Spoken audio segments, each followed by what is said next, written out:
and so on.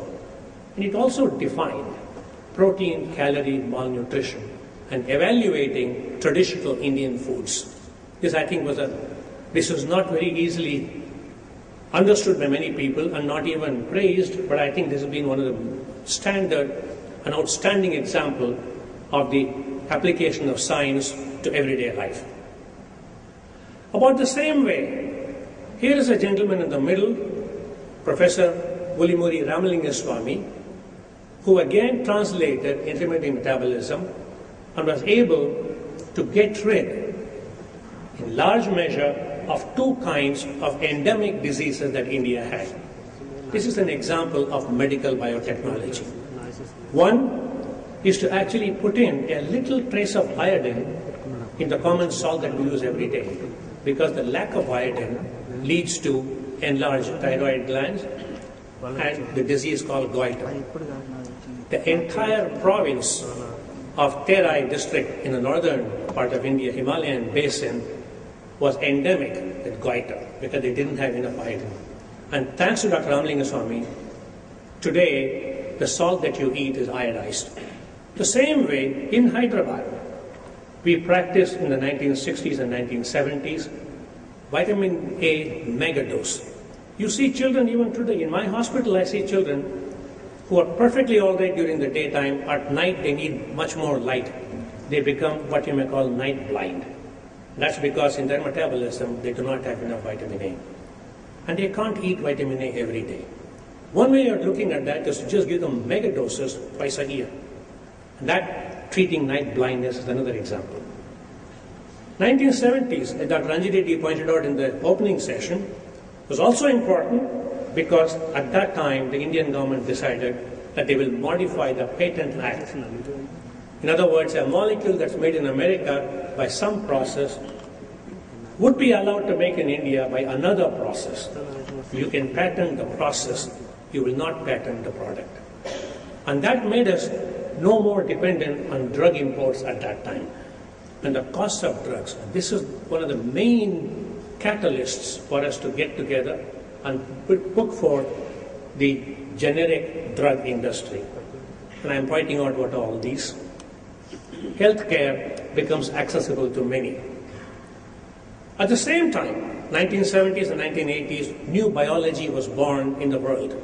We knew what DNA is, we knew what RNA was, we knew what antibodies are, we knew how to cut genes, how to remove them, how to put them elsewhere, transgenic variety, how to clone them, express them, and so on.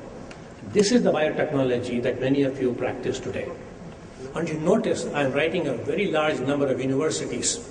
Madurai Kamraj, Jawaharlal Nehru University, our own University of Hyderabad, Pune University, Maharaji Sayaji University in Baroda, Banaras Hindu University, University of Delhi South Campus, my old institute CCMB, Institute of Immunology, and so forth. And along with this, many of us learned the technology is given at the bottom. Recombinant DNA, DNA fingerprinting, monoclonal antibodies, structural biology, and so forth.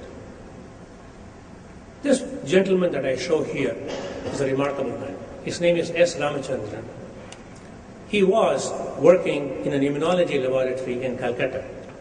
Dr. S. Varadarajan, who was at that time the Department of Science and Technology Secretary, brought him over from Calcutta to come to Delhi and started the Department of Biotechnology. From then on, India has never turned back. You notice the kind of things Ramachandran has put together. Extramural grants, support to small biotech companies, the very first emails, hands-on workshops, and so forth. It's not for nothing he was given the Padma Award this year. Another gentleman from Andhra started at the same time. This gentleman is from Kerala. Varghese Kurian started the bovine or the milk, what they call the white revolution in India, called the Operation Flood. Biotech boom that started in 1990s. And here are some of the vaccines, so forth, that are going through.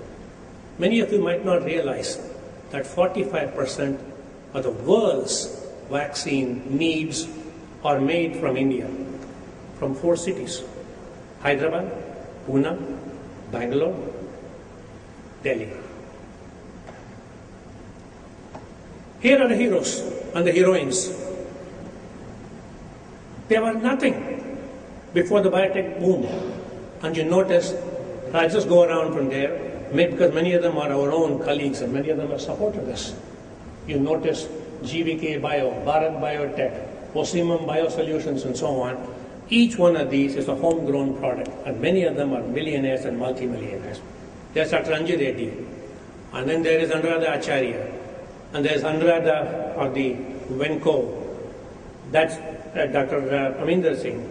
Then you see Krishna Ella, and then you go down and you see Mullavara Patel, Mahima Datla, Cyrus Poonawalla, Jain, Varaprasad Reddy, Vijay Chandru, Padmanabhan Babu.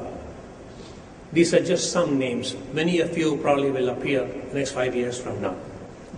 It's some of the notable products that we make. I don't need to underscore these because you notice the catalog here is remarkable. Drugs, diagnostics, agri-biotech, bioinformatics, and so on. But why Hyderabad? Suddenly, Hyderabad, Bangalore are the 2 major cities for biotechnology. There is a reason behind this. And that is, you notice the institutes on top: CCMB, CDFD,